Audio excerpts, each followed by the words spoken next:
Hey guys, welcome back to Games of War. I've been getting a lot of messages asking if I'm going to re-upload my old videos. Unfortunately, it's just not possible. I never made any backups.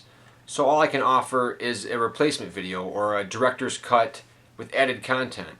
Now a while back I made a video called Xbox Essentials, which was basically taking a look at some of the lesser known gems for the system.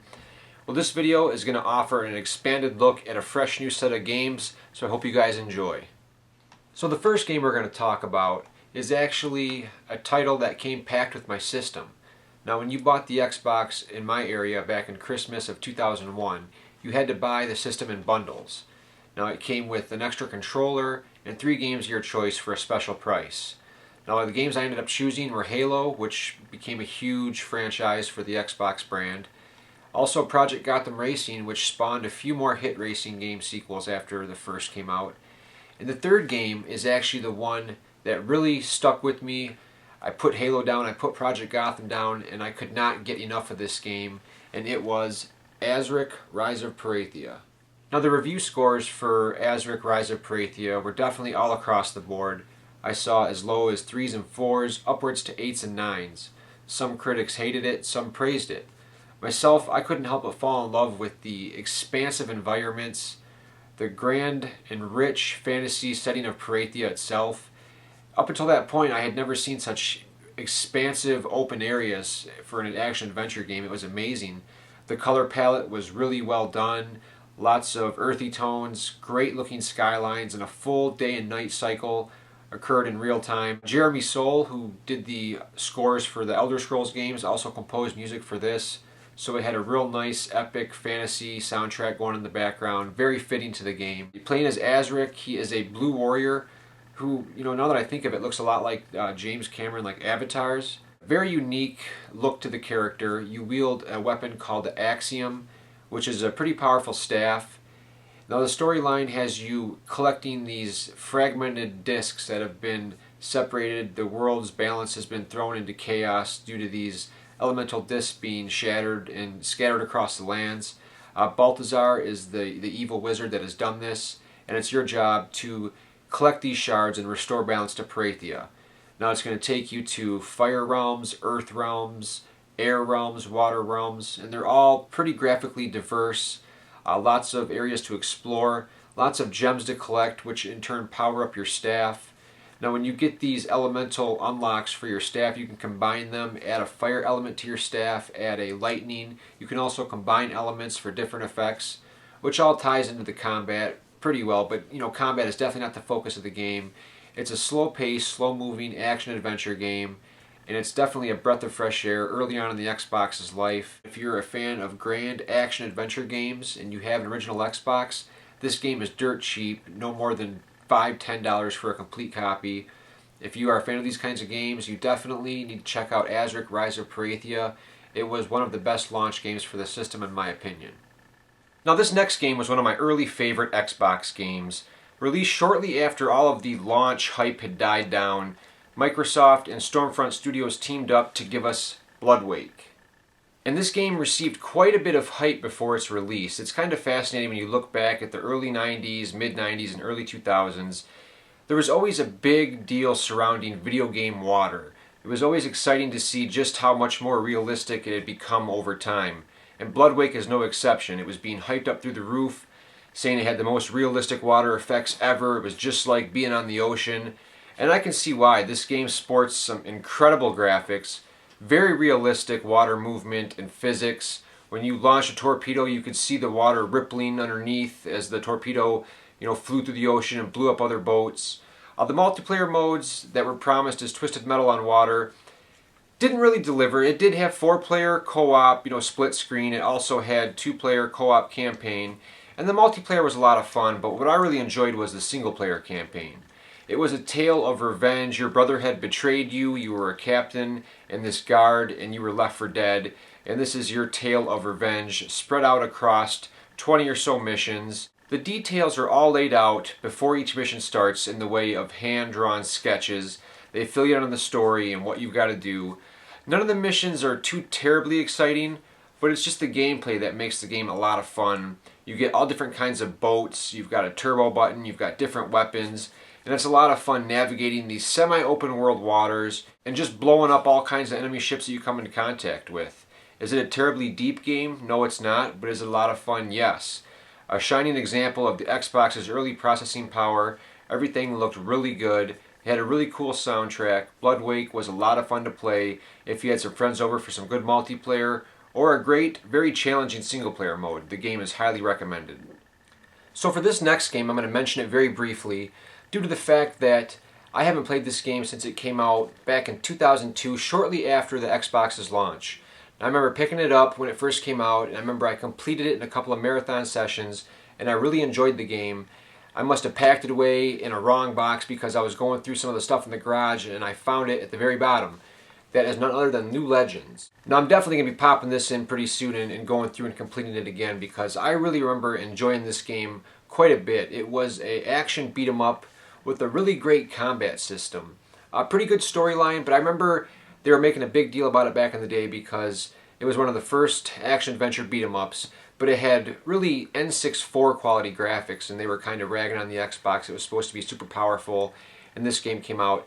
And while they definitely have kind of hold up, the game has a certain graphical charm to it, but it's the gameplay and the weapon switching and combat system that I really enjoyed back then, and in playing it and capturing a little bit of footage for this, I really remembered and it brought a lot of memories back on just how great this was.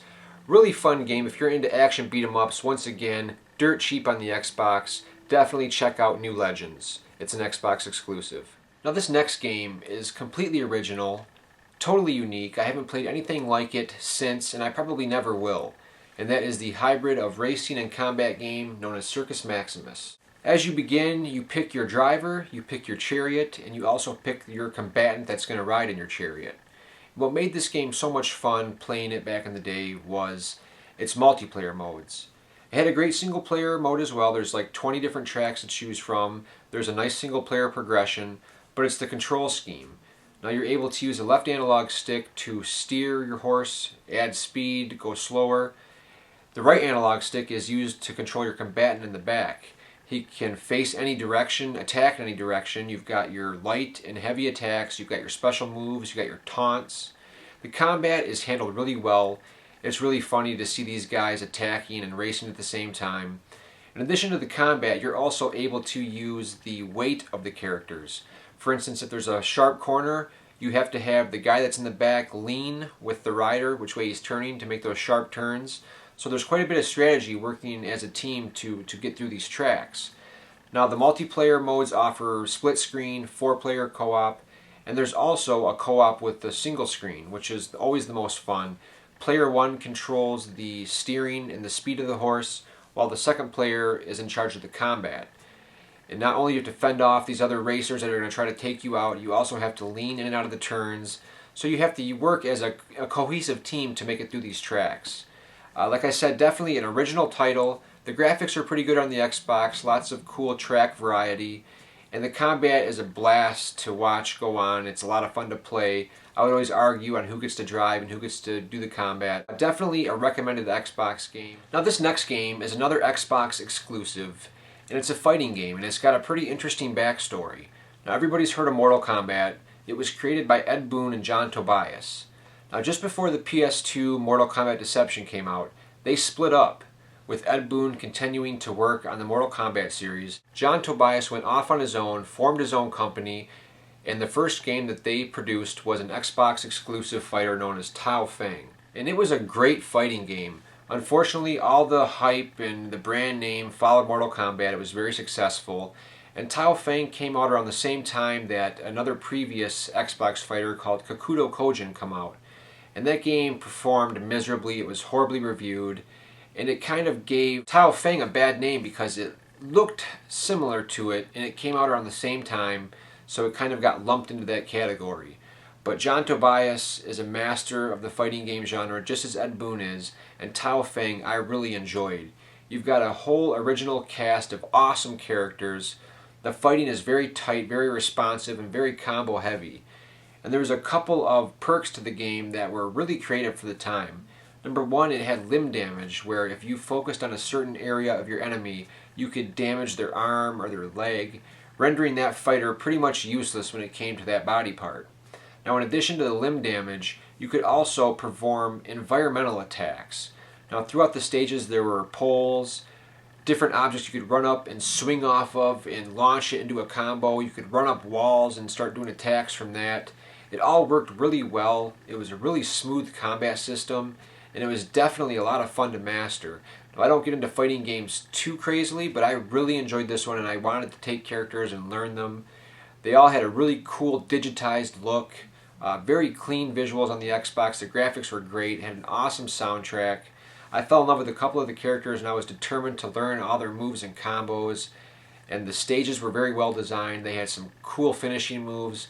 It was just a great Xbox fighter that unfortunately got no hype and got overlooked by the competition, and sadly it failed, which means it's dirt cheap and it's easy to find. So if you're looking for a fighter on the Xbox, look no further than Tao Feng. Now, it's no secret that I'm a huge Sega fan, and one of the reasons I loved the Xbox so much was because to Sega, the Xbox was almost like their Dreamcast 2.0. Many of their long-forgotten franchises and niche games continued and found a second life on the Xbox. Now, a lot of these games I covered in my original video. Games like Otage 1 and 2, which is an excellent beat-em-up fantasy setting style of game from Software. We also had an amazing addition to the Panzer Dragoon series, Panzer Dragoon Orta. Toe Jam and Earl 3, which I'd been waiting like 10 years for this game to continue. Excellent game on the Xbox. We had the sequel, Shenmue 2, and we had one of my favorites, Jet Set Radio Future. Now, since I went over a lot of those in my first video, I do want to talk about a few other ones that I left out last time around. And this first one is one of my favorite arcade racers of all time.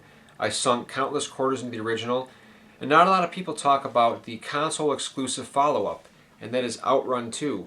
And I just want to say, if you like arcade racers in any way, you simply must play Outrun 2. The game looks amazing on the Xbox. The power sliding is spot on. It's the classic Outrun formula you've all come to know and love, where you're checkpoint racing through different checkpoints. The timer's going down. You've got to make it farther into the stage. If you make it to a certain checkpoint, you can continue on. It's all Ferrari based like the original. It's just an excellent arcade racer. I don't see a lot of talk about this. I don't know if people don't know it came out, or if it's just because it didn't come out in the arcade, it's not as well revered, but it is definitely an excellent arcade racer. If you're fond of the original in any way, you definitely need to take a look at Outrun 2. It's a worthy successor to the original, and it's a fantastic racing game.